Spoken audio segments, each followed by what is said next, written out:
Bueno, buenos días para todos, ¿cómo estamos? Vamos entonces a la primera carta del apóstol Pablo a los tesalonicenses para continuar con nuestro estudio. Primera carta del apóstol Pablo a los tesalonicenses. Viene hablándonos el Señor desde el versículo 13 del capítulo 4, que ya lo estudiamos, acerca de el regreso de Cristo, la resurrección de los muertos, todo lo que tiene que ver con esto, y justo acerca de cómo será el día del regreso del Señor, inicia el capítulo 5. Vamos a leerlo rápidamente, aunque ya lo explicamos. Dice: ahora bien, amados hermanos, con respecto a cómo y cuándo sucederá todo esto, en realidad no es necesario que les escribamos, pues ustedes saben muy bien que el día del regreso del Señor llegará inesperadamente, como un ladrón en la noche. Cuando la gente esté diciendo todo está tranquilo y seguro, entonces les caerá encima la catástrofe tan repentinamente como le vienen los dolores de parto a una mujer embarazada, y no habrá escapatoria posible. Hasta ahí llegamos el último domingo que hicimos estudio. Ahora, hay un punto que vale la pena resaltar del versículo 3. Dice: cuando la gente esté diciendo todo está tranquilo y seguro, que es lo mismo que dice el Señor allá en Mateo capítulo 24. Dice: estarán casándose, dándose en casamiento, estarán en banquetes, disfrutando de fiestas, en fin.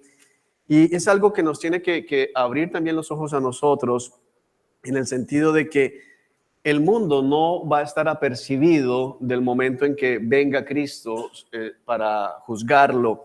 Es decir, que cuando vemos que todos los titulares de prensa muestran al mundo asustado, ese no es el momento, porque están apercibidos. Va a ser todo lo contrario, un momento donde tal vez todos los titulares giren en torno a prosperidad, giren en torno a cómo la sociedad va avanzando, giren en torno a seguridad económica, una cantidad de cosas. Allí donde el grueso del mundo esté pensando que todo va a mejorar, ahí es donde probablemente pueda ir el Señor.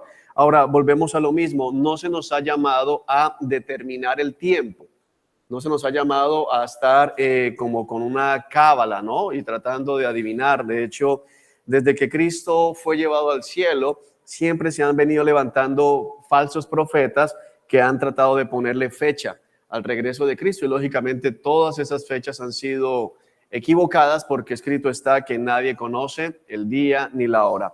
Ahora empalmemos en el verso 4. Pero ustedes, amados hermanos, no están a oscuras. Ese pero del versículo 4 marca un rompimiento con el versículo 3, pero rompimiento no en el tema, en el tópico del regreso de Cristo, sino rompimiento en los actores humanos. Es decir, primero lo de el mundo va a estar tranquilo, y al mundo, es decir, a los que no están bajo el señorío de Cristo, se le va a venir eso como una catástrofe encima, como a la mujer que está embarazada le llegan los dolores de parto. Y el 4 dice: pero ustedes, es decir, nosotros no hacemos parte de ese grupo al cual se le va a venir la catástrofe encima. Y es importante notar la diferencia. Pero ustedes, amados hermanos, no están a oscuras acerca de estos temas, y no serán sorprendidos cuando el día del Señor venga como un ladrón. Vienen dos cosas importantes en el verso 4. La primera, dice el Señor a través de Pablo que la iglesia no está a oscuras acerca de estos temas. ¿Por qué Pablo dice eso? Primero, porque era la enseñanza común, parte de la enseñanza que daba la iglesia, que recibían los miembros de la iglesia, tenía que ver con el futuro regreso de Cristo. Es decir, la segunda venida no surgió en siglos posteriores. La doctrina de la segunda venida no apareció después de que ya la iglesia estuvo fundamentada, como algunas falsas sectas han tratado de decir. Es decir, la enseñanza del futuro regreso de Cristo estuvo inmersa en la predicación del evangelio. De hecho, el evangelio sin la promesa de la resurrección de los muertos y el regreso de Cristo es un evangelio incompleto. Primera de Corintios capítulo 15, que nos habla precisamente del evangelio, termina diciendo: hermanos, si no hay resurrección de los muertos, entonces ¿qué debemos hacer? comer y beber, porque mañana moriremos. Por eso el apóstol Pablo, aquí en el verso 4, dice con tanta certeza, pero ustedes no están a oscuras acerca de esos temas. La palabra oscuridad que vemos aquí en Tesalonicenses hace referencia a ignorancia. Es decir, ustedes no son ignorantes de estos temas, ustedes conocen estos temas, a ustedes se les ha predicado, a ustedes se les ha explicado acerca de estos temas, y esa es la primera parte que debemos entender. Ahora, amado, es importante que tú recuerdes siempre que Cristo va a volver y qué son los acontecimientos alrededor de esto. Dice, no serán sorprendidos cuando el día del Señor venga como un ladrón. Ahora, parece una contradicción o un juego aquí de palabras, porque dice, no será sorprendido cuando Cristo venga como ladrón. Bueno, pero siempre que viene como ladrón seré sorprendido. Entonces, ¿a qué se refiere? La primera parte, no será sorprendido, significa no te vendrá catástrofe. Está jalando el apóstol Pablo la misma enseñanza del versículo 3. Es decir, para la iglesia no será una catástrofe. Para la iglesia no será un día de lloro. Para la iglesia no será un día de tristeza. Para la iglesia no vendrá, como dice el versículo 3, catástrofe como el dolor de una mujer embarazada cuando va a dar a luz. Pero al mismo tiempo va a ser inesperado. No sé si me hago entender. ¿Por qué? Porque vuelve a utilizar el mismo ejemplo, cuando venga como ladrón. Entonces, préstame atención para que logres entender bien esta diferencia. El día del Señor o el regreso de Cristo es semejante, dice, como cuando un ladrón viene, pero tiene dos aplicaciones o dos consecuencias bien diferentes en el mundo y en la iglesia. Es decir, el término como ladrón significa que nadie sabe el momento en que va a llegar. Es la primera parte. Pero para el mundo viene como ladrón y lo va a asaltar en ese sentido de que viene a traer desgracia para el mundo, pero para la iglesia viene como ladrón de manera inesperada, pero de ninguna manera como algo nocivo para la iglesia, que es lo que tenemos que comprender, porque a veces terminamos haciendo conjeturas equivocadas acerca de eso. Entonces, el hecho de no estar a oscuras no significa que tenemos que conocer la fecha. No conocemos la fecha, no sabemos la fecha. Cristo podría venir hoy en medio de ese servicio y ojalá que así sea, pero Cristo podría venir todavía en 10,000, 20,000, 30,000 años. Puede darse de esa manera, pero no está la iglesia a oscuras. No estaban a oscuras los tesalonicenses en el 51 después de Cristo cuando se escribe esta carta, y no está oscura la iglesia hoy en el 2017 cuando leemos esta carta. No sé si me estoy haciendo entender, ¿ok? Ahora, versículo 5 de 1 Tesalonicenses, capítulo 5, dice, pues todos ustedes son hijos de la luz y del día. No pertenecemos a la oscuridad y a la noche. La razón por la cual la iglesia no está a oscuras, la razón por la cual nosotros no seremos sorprendidos como con una catástrofe, es que nosotros somos hijos de la luz y del día.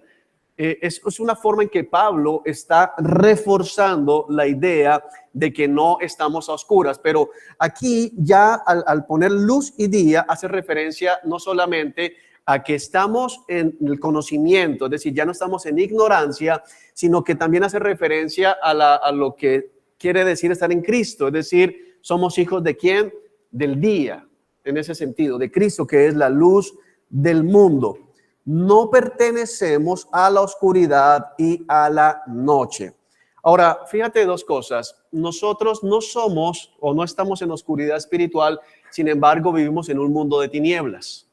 Por eso la palabra que usa el apóstol Pablo aquí es no pertenecemos a la oscuridad y a la noche, es decir, no somos propiedad de la oscuridad, no somos propiedad de la ignorancia espiritual, estamos fuera de la ignorancia espiritual, pero aún así, aunque somos hijos de la luz, vivimos en un mundo de tinieblas, y es lo que está reconociendo también el apóstol Pablo acá, pero marca claramente una separación. La doctrina de la separación de la iglesia con el mundo no es invento de la iglesia moderna, o no es que ahora la iglesia se cree más santa que otros, es que desde el principio Dios ha hecho separación. Por eso aquí Pablo o el Espíritu Santo a través de Pablo vuelve a separar la iglesia del mundo. Dice, el mundo está en donde pertenece a la oscuridad y a la noche. La iglesia, por el contrario, pertenece a ¿qué?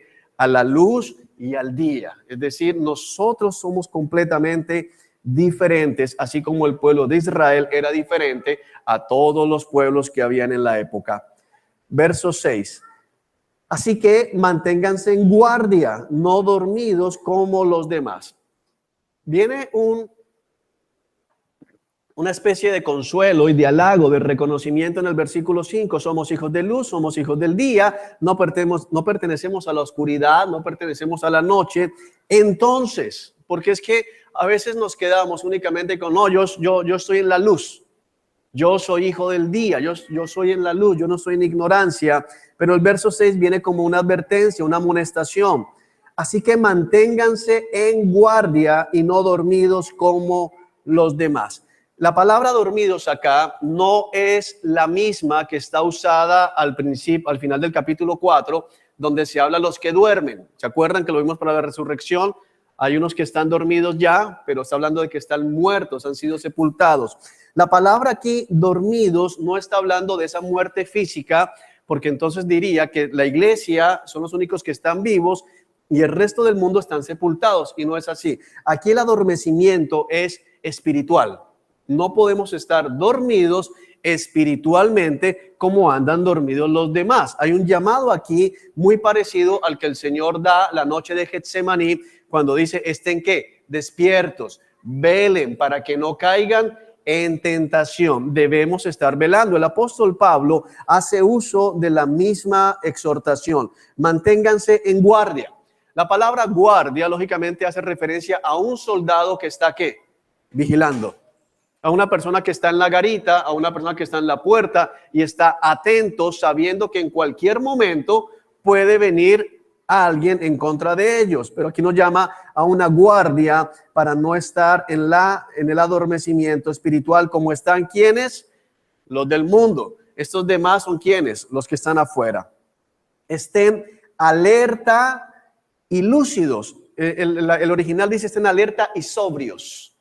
Sobrios. La palabra sobrio en griego que vemos acá hace una referencia muy clara a la abstinencia del licor, pero como lo vamos a ver más adelante, Pablo la usa aquí de una manera metafórica, no en el sentido de prohibir que alguien se tome una copa de vino porque la misma cena compartían ellos el vino, sino la referencia de sobriedad que hace más énfasis en el control propio, en el dominio propio. Una persona que ha ingerido licor ya no tiene la misma lucidez, ya no tiene el mismo dominio propio, es lo que está haciendo acá. Entonces debemos mantenernos alerta y lúcidos. Por eso la NTV, que es la versión que nosotros leemos, lo traduce lúcidos, es decir, alertas. Estamos completamente conscientes, nuestra mente no está influenciada por el licor, no hay nada en nuestra mente que nos esté desviando. Ahora, hago una pregunta a todos los que estamos acá. ¿Es el licor lo único que puede hacer que la mente del hombre se distraiga? No, ¿verdad? Hay muchas más cosas que pueden hacer que la mente se distraiga. Y no todas son sustancias que vienen del exterior.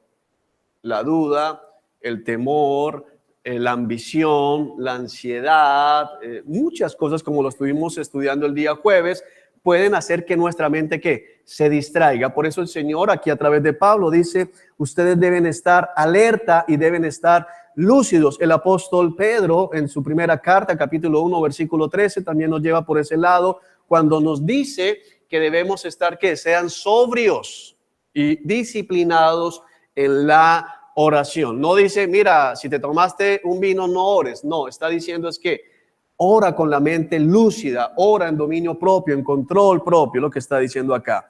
Verso 7. Es en la noche cuando la gente duerme y los bebedores se emborrachan. Entonces vuelve a poner el mismo tema. Uno, el adormecimiento espiritual, mostrando cómo hay mucha gente que está dormida espiritualmente. Y por el otro lado dice, cuando los bebedores se emborrachan, haciendo referencia a pierden ¿qué? El dominio propio. Por eso los que están en la oscuridad, los que están en tinieblas, estas personas que pertenecen a la noche, no logran darse cuenta de lo que está por venir. No pierdas de vista de qué viene hablando Pablo. Viene hablando de qué, del regreso de Cristo. Por eso cuando Cristo venga los va a coger de sorpresa, porque esta gente o está dormida o está ebria. Y recuerda, no solamente ebria de licor, sino concentrada, como lo dice Mateo capítulo 24, en las cosas de este mundo. Fíjate cómo lo hila el Señor aquí a través del apóstol Pablo. Entonces, paso seguro para que nos sorprenda la venida de Cristo, no para bien, sino para mal. Concéntrate en las cosas de este mundo. Concentrado en el dinero, concentrado en la casa, concentrado en el carro, concentrado en la carrera, concentrado en la salud. Mira, en cualquier cosa que aún no sea negativa, que no sea pecaminosa, te va a llevar rápidamente a estar en una posición de ebriedad espiritual. ¿Sí queda claro el concepto allí o alguien quiere que lo ampliemos? ¿No? Ok, seguimos adelante. Dice, verso 8, pero los que vivimos en la luz, estemos lúcidos. Vuelve a reforzar, no podemos andar como borrachos. Los que vivimos en la luz, estemos sobrios, lúcidos, protegidos por la armadura de la fe y el amor, y usemos por casco la confianza de nuestra salvación. El apóstol Pablo está haciendo un símil de armadura. Es claro que por eso hablamos arriba de que nos decía en guardia, y es claro de que es un soldado, porque el verso 8 nos muestra una armadura, porque aquí cuando dice protegidos por la armadura de la fe y el amor, la primera parte es la coraza. En Efesios, cuando Pablo habla de la armadura espiritual, dice la coraza de justicia. Aquí dice la coraza de la fe y el amor. No es que hayan dos tipos de armaduras y hoy me quiero poner la coraza de justicia y mañana la coraza de la fe y el amor, sino que la coraza de justicia es la misma coraza de la fe y el amor. Si uno lo mira, entiende la coraza de la justicia de Cristo, porque en Efesios capítulo 6, cuando habla de la coraza de justicia, no está hablando de tu propia justicia, sino protegido nuestro corazón con la coraza de la justicia de Dios, la justicia que nos ha sido imputada en Cristo Jesús. Y la única forma de recibir esa coraza de justicia es ¿en qué? En fe y en amor. Es decir, estamos protegidos por la fe que tenemos en el sacrificio de Cristo y la seguridad del amor de Dios por nosotros. ¿Sí es claro o quieren que les explique nuevamente? Recuerden que es estudio, así que se vale preguntar lo que quieran. Ok. Protegidos por la armadura de la fe y el amor, por casco o por yelmo, como dice la Reina Valera, la confianza de nuestra salvación, que en Efesios capítulo 6 dice el casco de la salvación. Es exactamente lo mismo. Aquí el apóstol hace referencia a la certeza de nuestra salvación. Es decir, en Efesios dice, pónganse el casco de la salvación, que el casco en un soldado protege ¿qué? La cabeza. En ese sentido, lo que hace Pablo, tanto en Efesios como en Tesalonicenses, es decir, protege ¿qué? Tu mente. Protege tu mente. Ahora, ¿por qué siempre, tanto en Efesios como en Tesalonicenses, se habla del casco de la salvación? Porque lo que más ataca al enemigo es la seguridad de la salvación. Lo que más ataca al enemigo es la identidad en Cristo. Lo que más ataca al enemigo es la certeza de que verdaderamente Dios te ha salvado, Dios te ha comprado, la certeza de saber que todos nuestros pecados fueron perdonados en la cruz del Calvario. El enemigo siempre va a estar atacando nuestra mente, tratando de hacernos dudar de la obra de Cristo Jesús. Cuando dice el casco de la salvación, no me malinterpretes pensando en que le soy infiel a mi esposa y sin embargo estoy pensando, tengo el casco de la salvación, así que no me he perdido. No estamos hablando de eso. Estamos hablando de la confianza de la obra redentora, la obra salvífica que Cristo Jesús ha hecho en nosotros, pero para consolar a aquellos que vienen dudando. Recuerda de qué viene hablando Pablo, porque cuando no lo entendemos así es cuando hacemos nuevas doctrinas. Viene explicando que la certeza de la resurrección. Entonces, cuando estés atravesando problemas, es lo que el apóstol Pablo está diciendo acá, cuando estemos enfrentando las tribulaciones, recordemos que hay resurrección. Y si, Señor, no estaré en la resurrección, bueno, amado hermano, haz uso del casco de la salvación. Haz uso del casco de la salvación. Mantén tu mente sobria, mantén tu mente enfocada y no permitas que tu mente ande divagando en las cosas de este mundo, porque una sola cosa debe ocupar la mente del creyente: la honra a Cristo, la gloria a Cristo y el deseo de que Cristo ¿qué? Vuelva. Pero ese día solo va a ser de gloria para nosotros si estamos seguros de nuestra salvación. No importa lo que venga a nuestra mente, si yo la tengo ocupada en la salvación, voy a estar tranquilo. Ahora, verso 9. Dice el Señor a través de Pablo: pues Dios escogió salvarnos por medio de nuestro Señor Jesucristo y no derramar su enojo sobre nosotros. ¿Cómo podemos, qué es lo que está haciendo el versículo 9? Dice, pues Dios, es decir, es la explicación. Aquí en el verso 8 dice, mire, pónganse la armadura de la fe y el amor y el casco de la confianza de nuestra salvación, la certeza de esa salvación. Y dice la razón, pues amados, Dios escogió salvarnos. Mira que Pablo aquí no dice salvarlos. Dice que salvarnos. Pablo está diciendo, sabes, yo tengo que la misma armadura puesta. Yo también tengo puesta la armadura de la fe y el amor y el casco de la salvación. Lo que está diciendo Pablo acá. Pues Dios escogió salvarnos por medio de nuestro Señor Jesucristo. La palabra salvarnos aquí en griego es sotería, que hace referencia al método de salvación, no a la salvación en sí. Hay una diferencia cuando hablamos sozo, que lo hemos estudiado, que es la salvación en sí misma, y sotería, que hace referencia a la manera en que hemos sido salvos. Ahora, ¿por qué es importante notar esta diferencia? No para que nos creamos eruditos, sino para comprender que la confianza, escúchame bien, la confianza de la salvación que debían tener los tesalonicenses estaba en que habían creído en Cristo y que este Cristo era el medio que Dios había escogido para salvarlos. No sé si me hago entender, porque aún muchas personas de otras religiones creen que van para el cielo. Hay muchas religiones que consideran que han pecado, que han roto algún mandamiento del Dios en el que ellos creen y que van a llegar al cielo a través de los métodos que están siguiendo. Ahora, en el mundo de los tesalonicenses habían muchos dioses. En el mundo de los tesalonicenses abundaban las falsas religiones. Entonces, lo que Pablo está haciendo, o el Espíritu Santo a través de Pablo, es reforzando la confianza en ellos, decirle, mira, ahorita nosotros en Colombia nos sentimos como mayoría, si sumáramos todos los que profesan ser cristianos. Sabemos que no todos, pero si sumamos todos los que profesan ser cristianos, aún los que profesan creer en Cristo Jesús, incluyendo catolicismo y otras religiones, podríamos sentirnos, bueno, como que todo el mundo cree lo mismo, Cristo pagó por los pecados, entonces vamos bien. Pero en el mundo de los tesalonicenses, ellos eran minoría.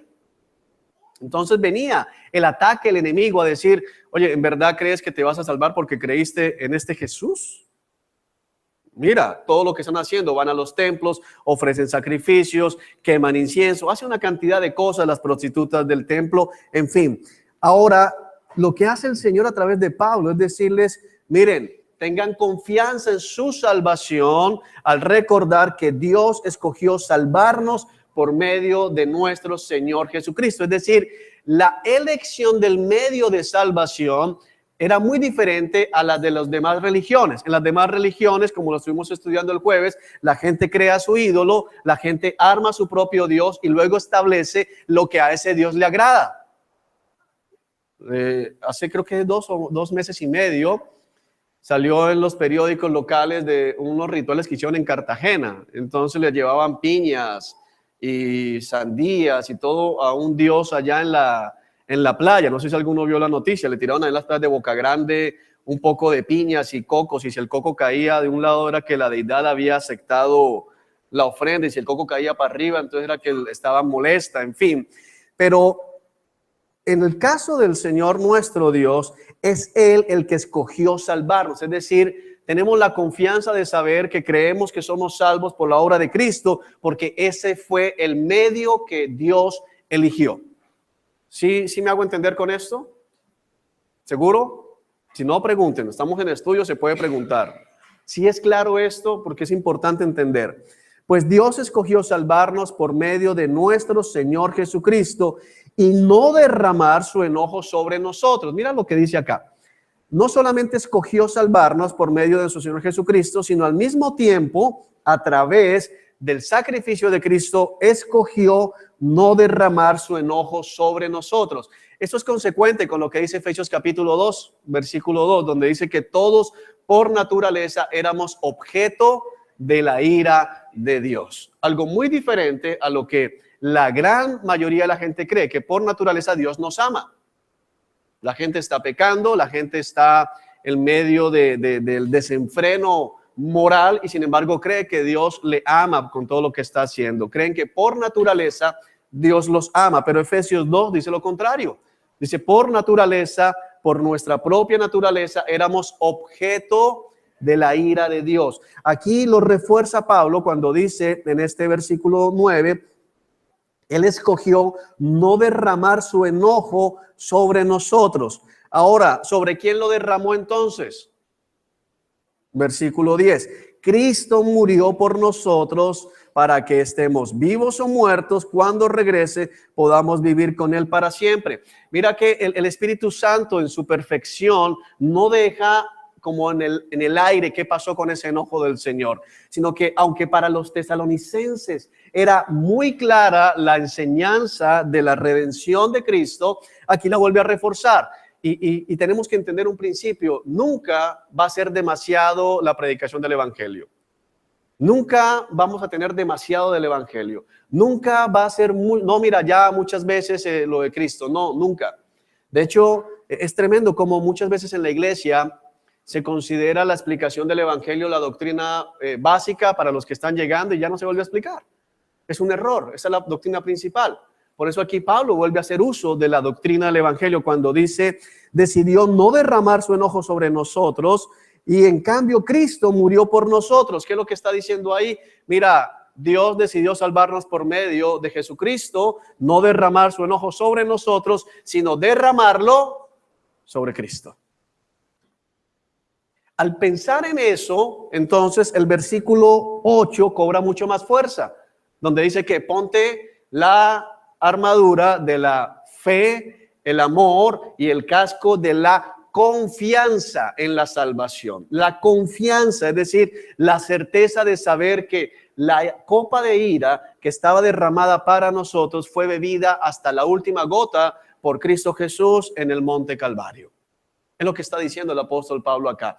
Por esa razón, si nos vamos devolviendo en lo que hemos estudiado en esta carta, entonces el apóstol les podía decir, amados hermanos, sabemos de todo lo que han sufrido, sabemos la alegría con la que han tolerado el sufrimiento, pero ahora les instamos a que estén dispuestos a seguir sufriendo. ¿Por qué? Por esto. Porque Cristo Jesús murió por sus pecados y porque tienen la certeza de la salvación. Ahora, una vez que ratifica esto, dice, para que vivos o muertos, o estemos vivos o estemos muertos, aquí vuelve a cambiar el sentido de la palabra vivos o muertos. Por eso, no, aunque algunas versiones son para que estemos vivos o durmiendo, pero hace referencia ya no a la muerte o vida espiritual, al adormecimiento espiritual, sino está hablando desde el punto de vista que fisiológico. Estemos vivos o estemos ¿qué? Sepultados.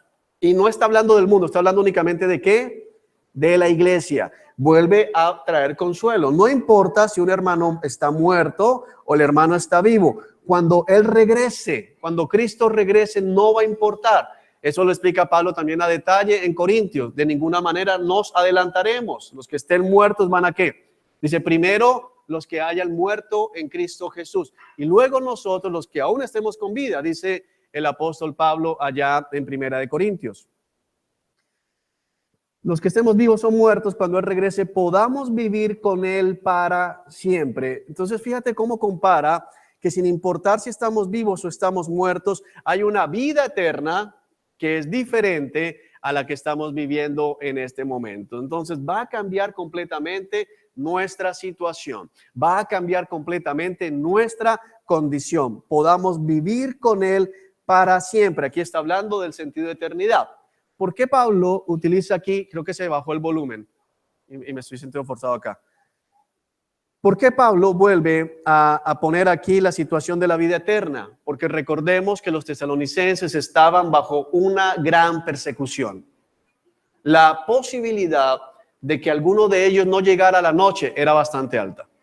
La posibilidad de que luego de salir del culto, donde habían escuchado la lectura de la carta, llegaran a sus casas y los estuvieran esperando los soldados romanos o los estuvieran esperando los judíos para tenderles una trampa, era bastante alta. Por eso vuelve el apóstol a decir, para que tengan una vida eterna.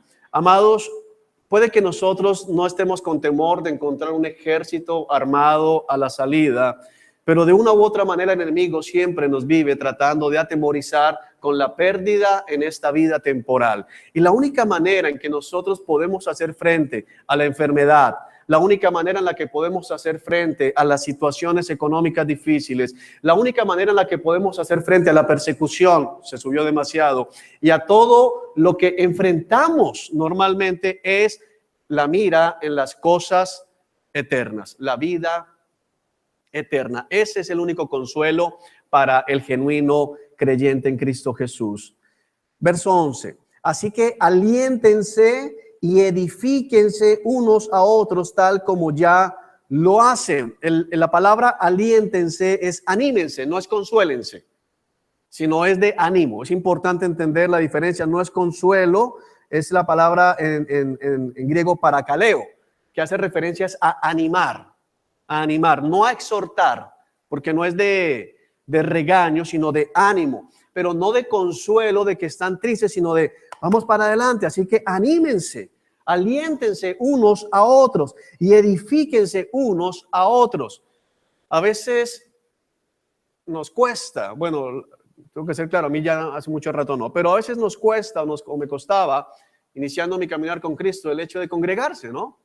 Pues uno a veces, con la mañana fría que amaneció hoy Barranquilla, por ejemplo, la piensa uno dice, pero la cama está calientita y el agua debe estar supremamente heladita, y los ministros que llegamos hoy aquí a las 7:15, entonces amaneció y todavía oscuro cuando ya no está el sol.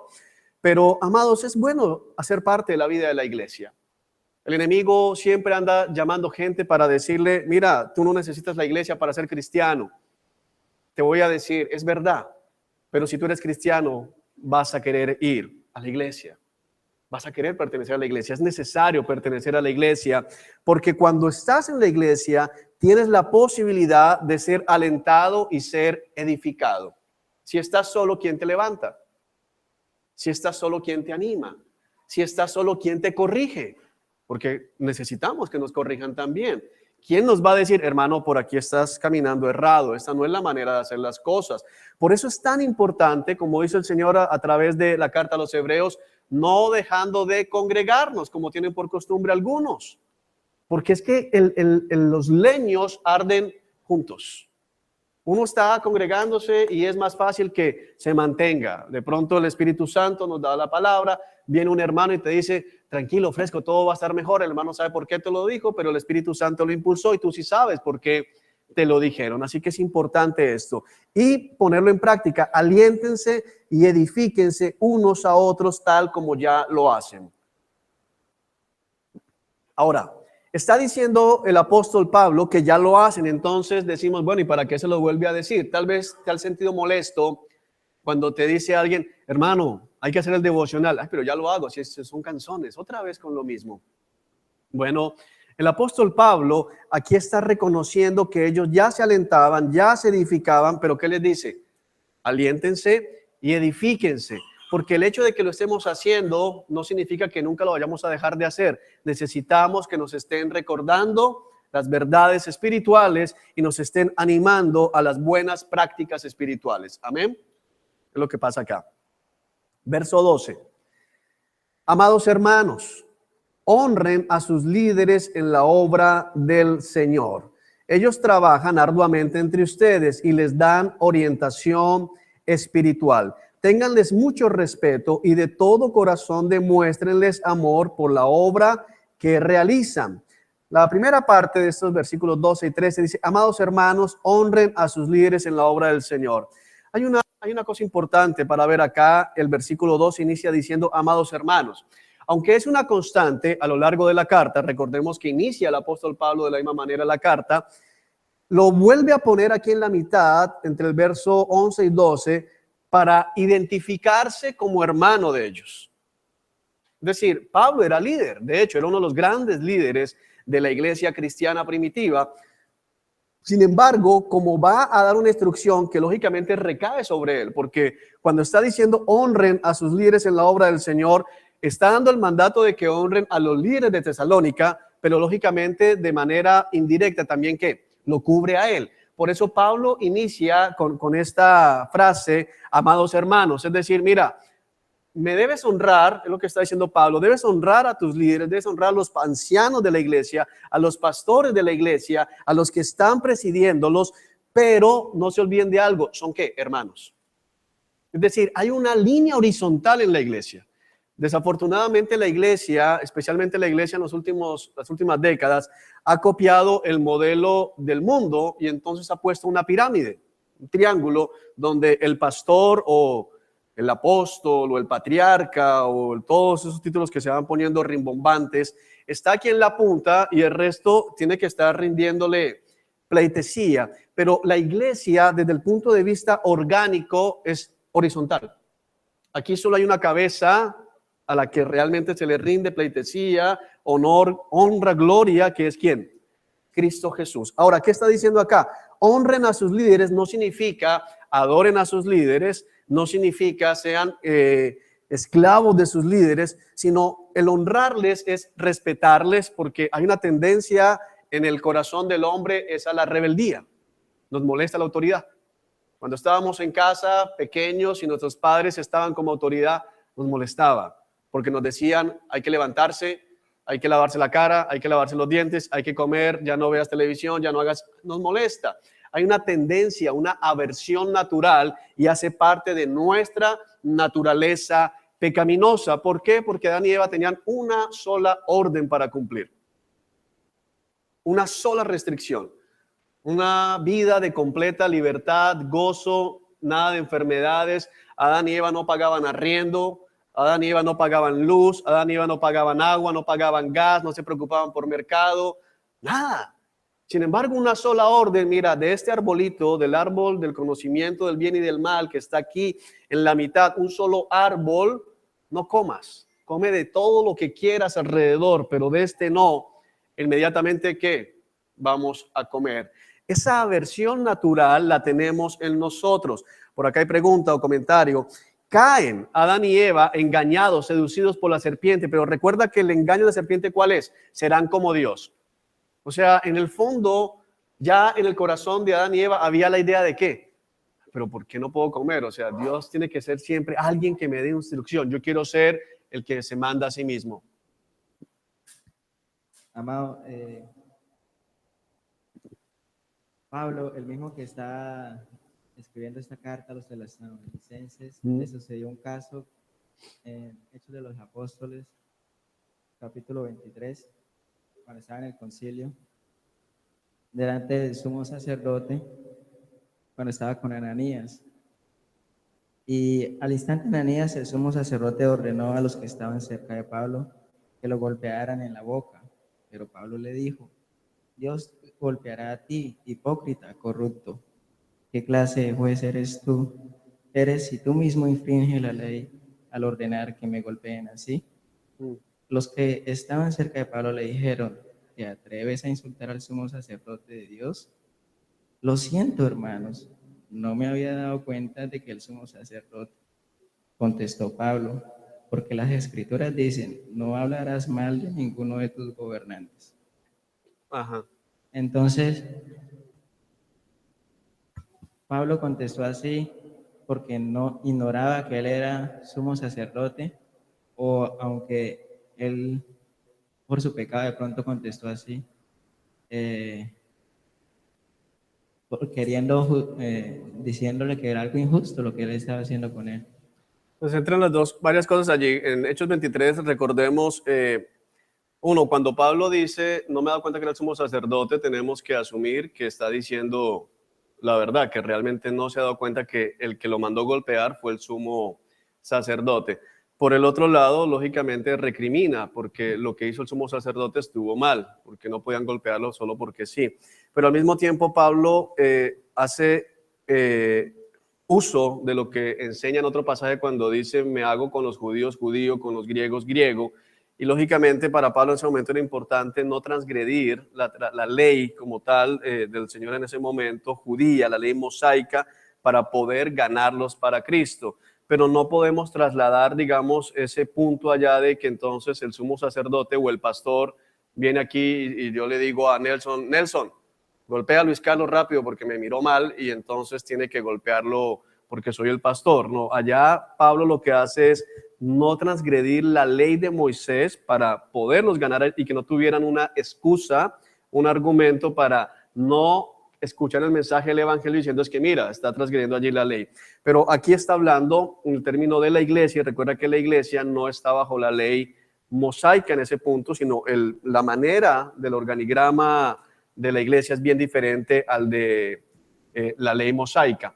Ahora bien, ¿qué es lo que vemos importante acá? Primero, honrar. Se quedó el micrófono abierto, creo, porque sigue metiendo interferencia. Honrar a los líderes no significa que se vean los hermanos de la iglesia, por acá hay otro comentario, como esclavos. Es importante entender esto porque los líderes presiden a la iglesia. Los líderes están en posición de autoridad, pero no de autoritarismo. Es una diferencia, no es una dictadura espiritual donde todo el mundo tiene que hacer lo que diga el pastor o todo el mundo tiene que hacer lo que diga Juan, porque entonces va a haber problemas. Pero por el otro lado están aquellos hermanos que son muy espirituales, abro comillas, que dicen, yo solo le respondo al Señor. El Señor tiene buen uso de esas personas. En 1 Corintios dice que hay divisiones en la iglesia, gente que dice, yo sigo a Pablo, yo sigo a Cefas, yo sigo a Apolos, y otros que dicen, yo solamente sigo a Cristo, pero los muestra dentro del grupo de rebeldes divisores, porque quien sigue a Cristo se somete a la autoridad que Cristo ha puesto, es decir, los líderes están representando la autoridad y como tal la iglesia está en la obligación de respetar a estos líderes. Un comentario. De cualquier forma, en la iglesia de Tesalonicense había una preocupación.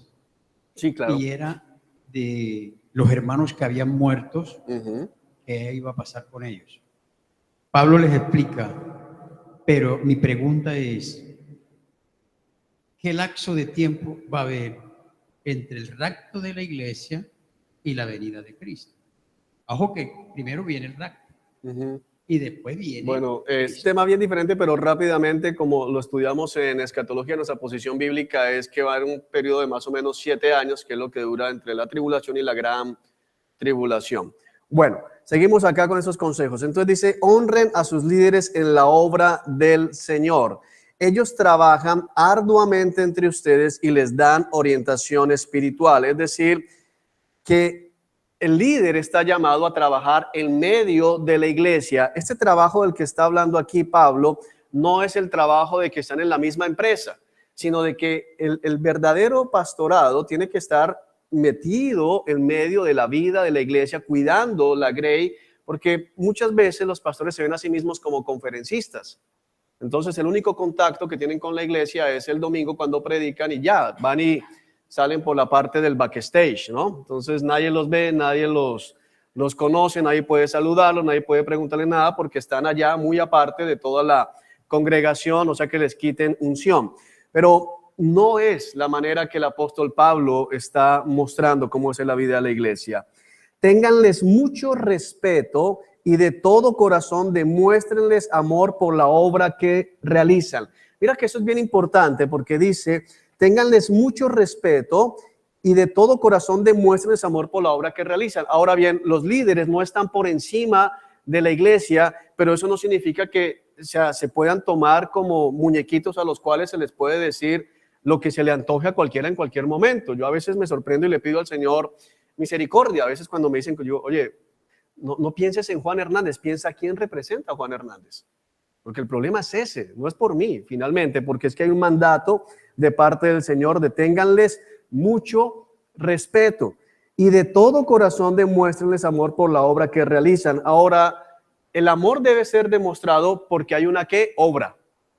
Por la obra que realizan, no por ellos mismos, sino por la obra que realizan. Mira que aquí hay una cosa bien diferente a como hoy se manifiesta la estima muchas veces en la iglesia a los líderes. Muchas veces a los líderes hoy se les ama porque son carismáticos. Es que él habla tan bonito, es que ella canta tan hermoso, es que él hace no sé qué, es que cuando ora, es que, pero cosas de mucho carisma.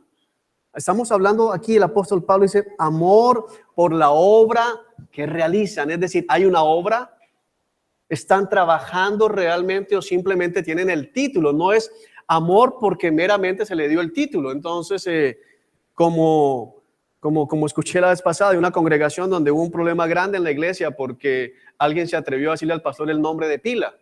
Entonces tuvo que haber reunión de la iglesia para decir a partir de la hora se le tiene que decir pastor, porque como al médico se le dice doctor, al pastor hay que decirle pastor. No está hablando de eso aquí la palabra. Está hablando, ahora, ¿significa que no me pueden decir pastor? No, sí. Y aquí hay gente que me dice Juan, y a mí me encanta que me digan Juan, ese es mi nombre. Pero lo que está diciendo es que el respeto y el amor debe ser demostrado porque hay una ¿qué? Obra, hacia la obra pastoral, hacia la obra ministerial que ellos están realizando en medio de la iglesia. Por eso a veces tomamos decisiones equivocadas porque decimos, mira, este líder no hace nada, este líder no trabaja, pero es tan buena gente. No se trata de buena gente, ténganle amor por la obra. Si no hay obra, no es un buen líder. Ese es el punto. Si no hay obra, no es un buen líder. Y el trabajo que hacen, aunque lógicamente es espiritual, muchas veces involucra cosas manuales. Muchos líderes se escudan detrás de Hechos capítulo 6, en el llamado de los primeros diáconos, donde dice el apóstol Pablo, junto con los demás apóstoles, el apóstol Pedro, junto con los demás apóstoles, miren, no es bueno que nosotros estemos sirviendo las mesas, debemos dedicarnos ¿a qué? A la predicación, a la oración, y esa es la tarea principal. Pero si yo salgo aquí con que, mira Juan, ¿será que nos mueves esa silla? No, mira, yo tengo que estar aquí dedicado a la oración y a la predicación, no puedo mover una silla. No, allí había una situación diferente. Habían 12 líderes para una congregación de más de 10,000 personas.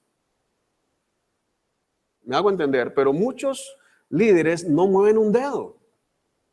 No mueven un dedo porque están llamados a la oración. Sí, ahora, si yo salgo hoy aquí a decir, bueno, amados hermanos, ya que terminemos Tesalonicenses, nos ponemos a cantar porque esta semana, como pueden ver, estuvimos aquí trabajando, pintamos, pusimos el piso, no me dio tiempo para preparar prédica.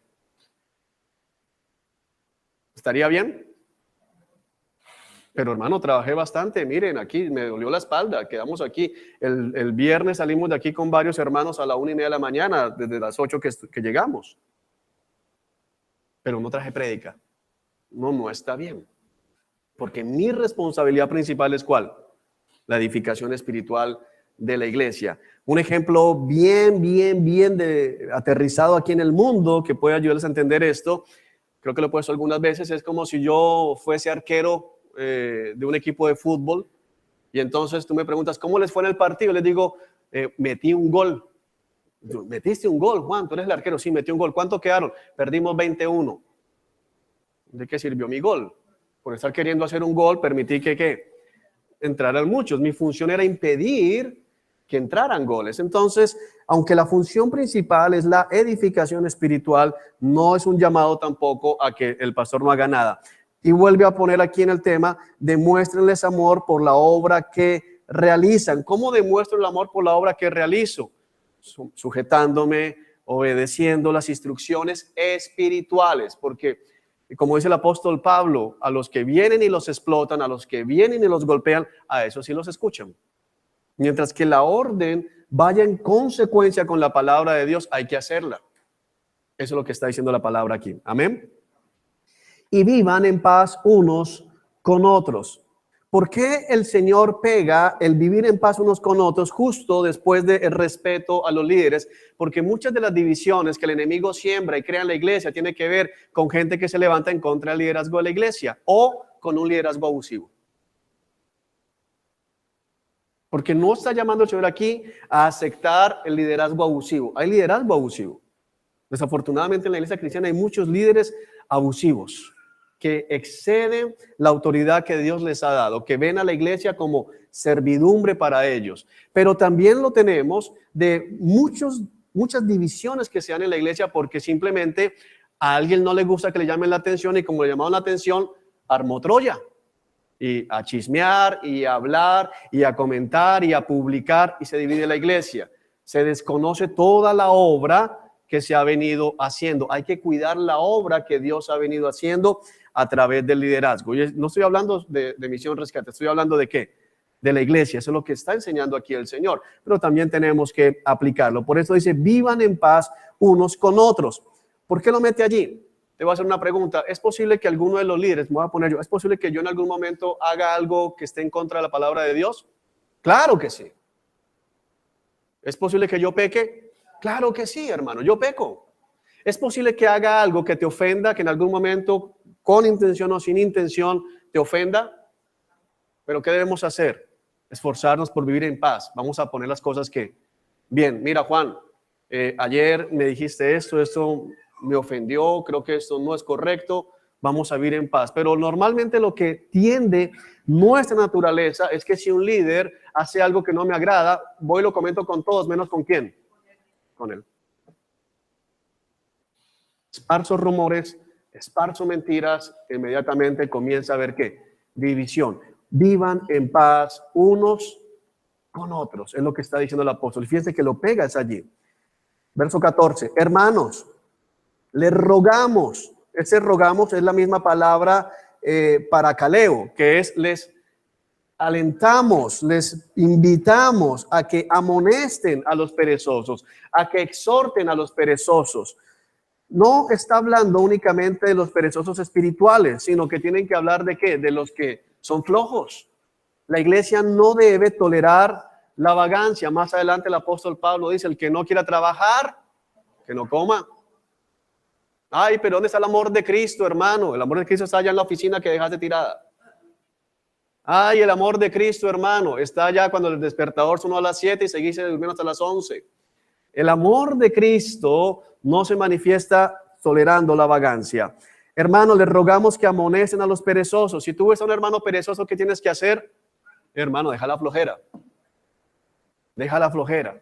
Siempre te veo durmiendo en el culto, cambias algo, pellízcate, porque todo el tiempo, una vez está bien, pero todo el día, tremendo. Miren, por ejemplo, lo que pasa en las vigilias. Las vigilias está uno predicando y hay unos que están viéndolo aquí, uno se les desdobla aquí en la prédica, pero termina la vigilia y nadie se va. Y no hay que tener mucho sueño. ¿Se dan cuenta? Entonces tenemos que golpear la carne, amados. Alienten a los tímidos. Alentar a los tímidos, no entiendas la persona que es introvertida. Esa no es la timidez de la que está hablando, de que, por ejemplo, yo soy muy tímido. A mí me da mucha pena hablar en la calle con alguien que no conozco, a mí me da mucha pena. De hecho, a veces en reuniones que me invitan, familiares o algo así, me dicen que hable y me tiembla la voz. Yo no te creo si tú predicas, pero yo soy muy tímido. Pero no está hablando de esa timidez, de una persona que es calladita. No está hablando, la palabra timidez de la que está hablando acá es aquellos que tienen temor de dar testimonio de Cristo Jesús. Alienten a los que les falta valor, a los que entonces le dicen, oye, tú que estás en una iglesia cristiana, yo, no, pero cuéntame, no. Alienten a aquellos que tienen temor de dar testimonio de Cristo. No dice que los disciplinen, ¿qué dice? Aliéntenlos. A veces terminamos, hermanos, hay hermanos que tienen más valor para hacer más cosas. Aquí, por ejemplo, hay algunos que yo les admiro, que se paran en los buses y predican. Que hay hermanos que predican en los buses, wow. Pero hermano, tú que predicas en los buses, no regañes al que no lo hace. Aliéntalo. No lo exhortes porque es que tú no sabes. No sé si me hago entender, que son cosas diferentes. Entonces hay que alentar. Cuiden con ternura a los débiles. No dice desecha a los débiles. ¿Cuáles son los débiles? Aquí no está hablando de los enfermos, no está hablando de la parte física ni de los que tienen menos dinero. No, aunque hay otro pasaje que nos habla de cuidar a los enfermos, de ayudar a los hermanos pobres. Aquí lo que nos está hablando es de los débiles espirituales. Hay que cuidar con ternura a los que son más débiles. Es decir, a esos hermanos que tienen una conciencia débil, a esos hermanos que muchas cosas, aunque no son pecados, les afectan demasiado. Niégate, cuídalo con ternura. A esos hermanos que lo ves cada rato que tambalea, hermano, ayúdalo, cuídalo con ternura. Mira que este llamado no es solo para el pastor, porque a veces vemos un hermano débil y que decimos, el pastor sabrá. No, esto es un llamado ¿a quién? A la iglesia. Tú ves un hermano débil a tu lado, tú ves un hermano que no es fuerte así, cuídalo, aliéntalo con ternura. Pero muchas veces somos desesperados. Mira, hay un libro muy bonito que siempre lo recomiendo desde que lo leí, El progreso del peregrino, de John Bunyan. Ojalá en la biblioteca se compraron 2 ejemplares. Es un libro precioso y uno de los personajes favoritos, mi favorito en ese libro, es un hombre que es temeroso. Y este es un hombre temeroso que cada rato duda en verdad si va a tener la fuerza y ve los obstáculos y no, yo no voy a poder, yo no voy a llegar a la meta. Es este hombre, pero al final llega y cruza el río y entra a la Jerusalén celestial. Y me cuestionaba mucho porque a veces esos hermanos uno los termina otra vez este man dudando, este man otra vez, qué pereza. No, hay que cuidarlos con ternura, ayudarlos porque son hermanos genuinos, pero son débiles. Tú que eres fuerte, carga al débil. No te jactes de tu fortaleza, porque si la tienes es porque te la dio el Señor. Amén. Y más bien úsala para ayudar al débil. Entonces, en la historia, cada rato se frenan. Sí, los hermanos débiles frenan muchas veces, pero debemos frenar y seguir con ellos porque Cristo murió por ellos también. Sean pacientes con todos. Mira esas exhortaciones que va dando el apóstol Pablo. Viene otra. Sean pacientes con todos. Porque si tú eres tímido, a ti te molestan los aguerridos. Por un ejemplo muy puntual y con eso termino por el día de hoy. Vas en el bus, tú eres uno de los tímidos, de los que le da cosa, o sea, no tienes la fortaleza para decir, bueno, yo me voy a parar aquí en la esquina a predicar. La vez pasada compramos y por ahí está, que es el que usamos cuando se va la luz, para predicar en las calles, que tenemos que volver a hacerlo. Y mucha gente lo vio y enseguida casi le da ataque cardíaco, imaginándose que le iba a tocar a él, coger el micrófono en la calle y terrible. Pero ahora pensemos en que te vas con un hermano hoy en el bus y entonces tú eres tímido, pero él es de los valientes en ese sentido y el hermano te dice, alístate que vamos a predicar. Y lo ves que se para, buenos días. Y ese hermano va a quedar ahí y entonces tú no quieres montarte otra vez al bus con ese hermano porque es que ese hermano te mete en problemas. Y tú no quieres estar con ese hermano porque es que dice, no, ese hermano donde entramos allá a la tienda a comprar gaseosa y 3, buenos días, y le comienza a predicar y comienza tu corazón. Bueno, tienes que ser paciente también con ese hermano. Y tú que eres valiente y entonces estás predicando en el bus y le dices, aquí el hermano les va a dar unos tratados y el hermano está... Hermano, ese hermano no quiero estar con ese hermano, no me ayuda. No, pacientes los unos con los otros, porque por todos nosotros murió Cristo y Cristo es paciente contigo también. Amén.